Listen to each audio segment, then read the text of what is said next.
Co-powered by Techno.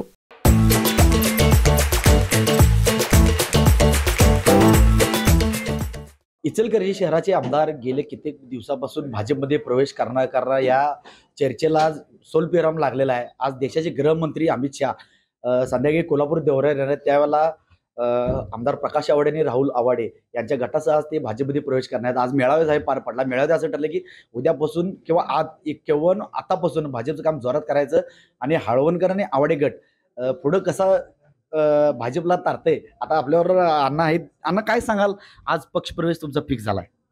होय, आज देशाचे नेते, देशाचे गृह आणि सहकार मंत्री आदरणीय आमदार अमित शाह साहेब कोल्हापूरला भारतीय जनता पक्षाच्या कार्यकर्त्याच्या मेळाव्याला येत आहेत।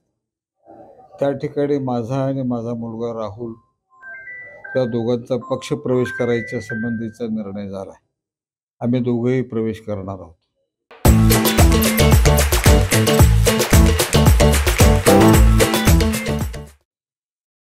गेले कित्येक दिवसापासून होतं की आवाडे भाजपमध्ये प्रवेश करत नाही, भाजपमध्ये घेत नाही, पण आज स्वतः अमित शहानी तुम्हाला आमंत्रण दिलं आणि आज प्रवेश होते। काय वाटतंय कार्यकर्त्याचा तुम्ही आज मेळावा घेतलाय?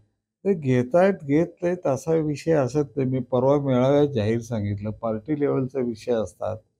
आम्ही जायचं की रे, आमचाही निर्णय होत नव्हता, त्यांचाही आमचा जोपर्यंत निर्णय होत नव्हता तोपर्यंत त्याने घ्यायचा न घ्यायचा विषयही नव्हता।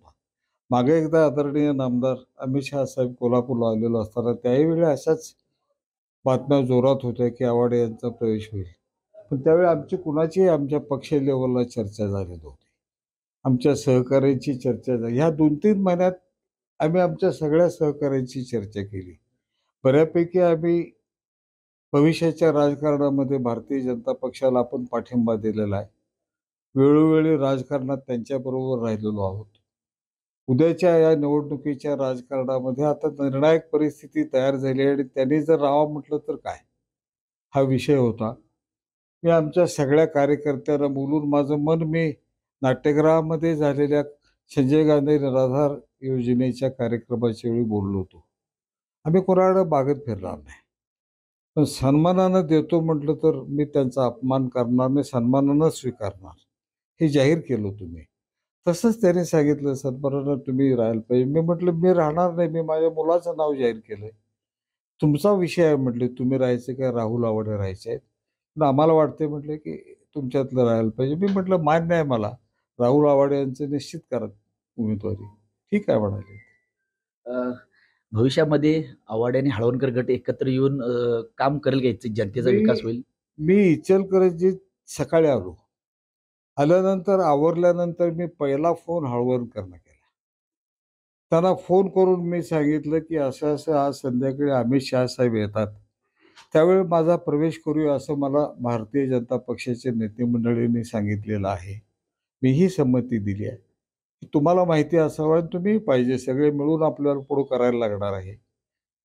आणि त्यासाठी म्हणून आता संघर्षाचा विषय संपला। तुम्ही तुमच्या विचाराबरोबर होता, मी माझ्या विचाराबरोबर होतो। आपले काही विषयावर मतभेद होते हे सत्यच आहे, पण आता पार्टी एक दोघांची असल्यामुळं तिथं काम एकत्रित करायला लागणार आहे। हे लक्षात घेऊन दोघे मिळून करूया। बरोबर आहे म्हटले, करूया एकत्रित।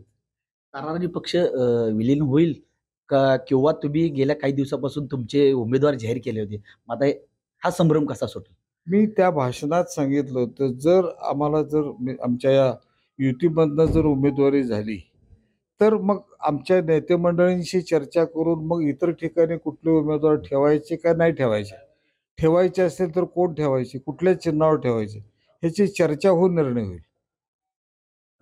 आपल्यावर होते हे राहुल साहेब अण्णा होते, यांनी सांगितलंय की भाजपची ताकद वाढण्याचा आज आमचा राहुल आवाडे आणि अण्णांचा पक्ष प्रवेश आहे, त्यामुळे इचलकरंजी शहरामध्ये भाजपची ताकद मोठ्या प्रमाणात वाढली आहे। कॅमेरामन निखिल विसासे, मी साईनाथ जाधव, TV9 मराठी, इचलकरंजी।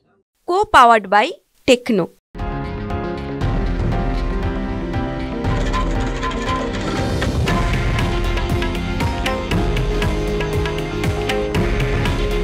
हे आहे देशातील नंबर 1 न्यूज नेटवर्क आणि आपण पाहत आहात TV9 मराठी। काळजी तुमची, हित महाराष्ट्राचं।